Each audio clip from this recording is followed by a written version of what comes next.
안녕하세요. 버나드 훈장입니다. 오늘부터 역사 유튜브를 시작하려고 합니다. 그 첫 번째 시리즈로는 너무나도 유명한 삼국지를 다루어 보려고 합니다. 삼국지 정사, 연희, 많은 분들이 다루어 주셨는데요. 저는 정사 삼국지를 연희처럼 하나의 이야기로서 디테일감을 살려 소설처럼 풀어 나가보려고 합니다.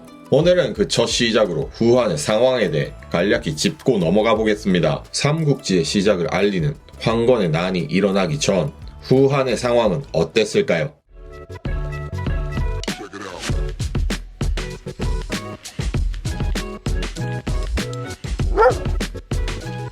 후한의 권력 구조는 황관, 외척, 사대부 세력들로 이루어져 있습니다. 사대부 세력은 유교를 근간으로 향거리 선제라는 추천제를 통해 지방 호족들이 중앙 관직을 독점하고 있었습니다.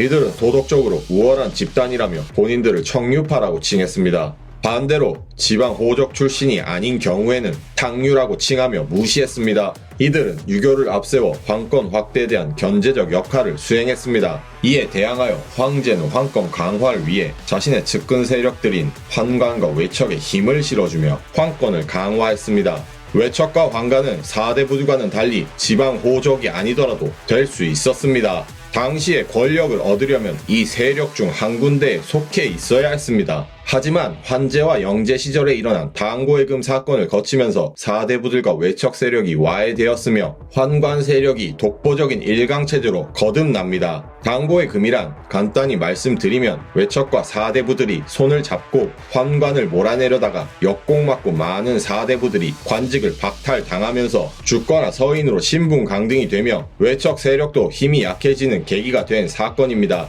당고해금 이후 환관 세력은 외척 세력에게 강한 영향력을 행사하였습니다. 황건의 난 당시 영제의 황후는 하진의 배다른 여동생이었는데 하진이 환관들에게 거액의 뇌물을 주며 이들과 친하게 지내어 영제의 후궁이 되게 하였습니다. 그 후 영제의 총애를 받아 황후의 자리까지 앉게 되었습니다. 이에 외척 세력들은 자신들을 도와준 환관 세력을 결코 무시할 수 없게 되었습니다. 이런 와중에 181년 하황후는 후궁인 왕민이 영제의 총애를 받으며 아들 유협을 낳자 시기 질투가 극에 달하여 결국에는 독살하게 됩니다. 이에 영제는 하황후를 폐위까지 하려 했으나 환관 세력들의 도움으로 하황후는 폐위되지 않고 무사히 넘깁니다. 환관 세력의 위세가 당시 얼마나 대단했는지 보여주는 대목입니다. 이후 영제와 환관 세력들은 정치적으로 자신들의 세력을 견고히 구축하면서 아무도 막을 자가 없어지자 사치가 점점 심해집니다. 이에 국고는 점점 바닥이 보이기 시작하여 그만큼 부세를 전국적으로 많이 거뒀습니다. 또한 매간 매직을 공식적으로 인정하며 각 관직별로 가격을 달리하여 판매함으로써 국고를 채웠습니다. 이를 통해 기존의 인사 시스템은 무너지며 환관 세력이 인사권까지 장악하게 되었습니다. 이뿐만 아니라 영제는 재물 욕심이 많아 각종 진귀한 곡물들을 많이 거두었습니다. 곡물들은 우선 중서라는 부서에 1차적으로 거두어집니다. 그리고 중서에서는 도행비라는 별도 비용을 독자적으로 만들어 추가 곡물을 요구하였습니다. 이 도행비를 준 후에야 거둔 곡물들을 곡물별로 최종적으로 보관하는 중상방, 중어부, 서원, 중구 4개의 부서로 보냈습니다. 곡물 중에는 말도 있었는데 영제는 좋은 말을 골라서 특별히 관리하였습니다. 또한 직접 사들이기도 했습니다. 이때 중앙에 불만을 품던 지방 호족들이 이를 알고 말을 매점매석하였습니다. 그리고는 엄청난 비싼 가격에 중앙 정부의 말을 판매하였습니다. 이를 통해 지방 호족들은 그 차익만큼 자신들의 부를 축적하여 세력을 강화시켜 나갔습니다. 이뿐만 아니라 영제의 기행으로 백성들의 삶은 더욱 비폐해져 갔습니다. 그 대표적인 예로 자신의 마차에 말 대신 당나귀를 달아서 끌고 돌아다닌 것입니다. 이게 낙양에서 유행을 타기 시작하면서 당나귀 수요가 미친듯이 폭등합니다. 이렇게 당나귀 가격이 높아져 안 그래도 비싸진 말 가격과 같아집니다. 당시 당나귀는 무거운 짐을 지거나 산과 계곡의 높은 곳을 오르는데 이용했던 동물인데 이렇게 가격이 비싸지니 실제 당나귀가 정말 필요했던 백성들은 당나귀를 사려면 큰 값을 치루어야 했습니다. 이렇게 영제와 환관 세력들의 부패로 인하여 백성들의 부담은 더욱 커졌습니다. 백성들에게 부과된 부세들은 갚지 못하면 자신은 노비가 되며 부인과 자식들은 팔려나갔습니다. 이에 참다 못해 이주 파군에서 판 단순의 만족이 반란을 일으킵니다. 이들은 진나라 때 강족의 침입을 막아 공을 세워 조세와 부역을 지속적으로 면제받았습니다. 그런데 영제 시절에는 이들에게도 감당할 수 없을 만큼의 부세를 거뒀으니 그 부담이 컸겠죠. 영제는 이들을 토벌하려 했으나 쉽게 진압되지 않자 파군 대수를 교체하고 그들과 협상을 통해 겨우 달래서 진정시켰습니다.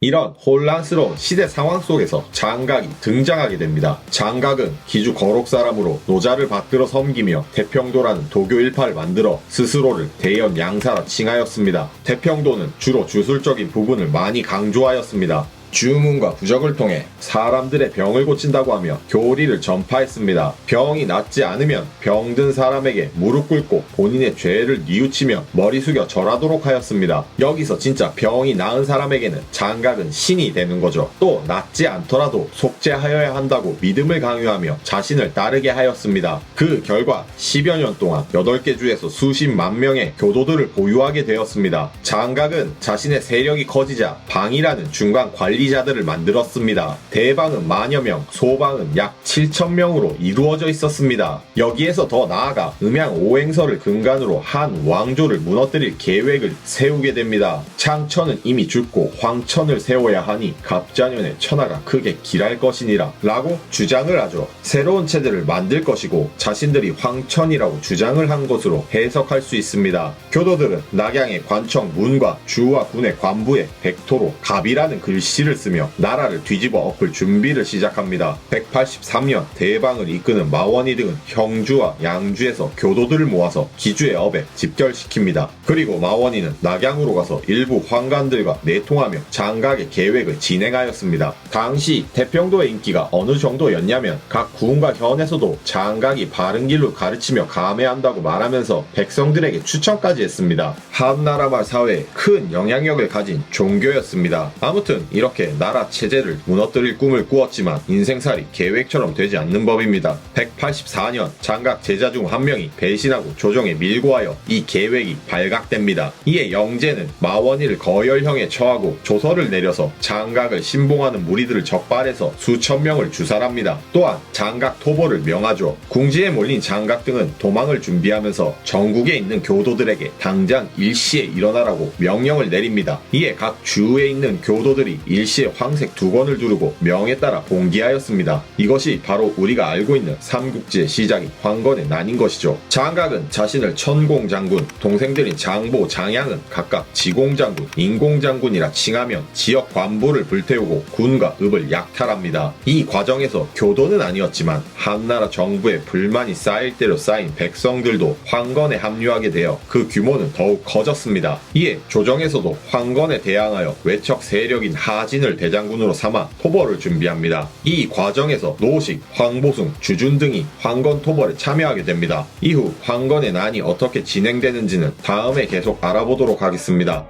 시청해주셔서 감사합니다. 이상 버나드 훈장이었습니다.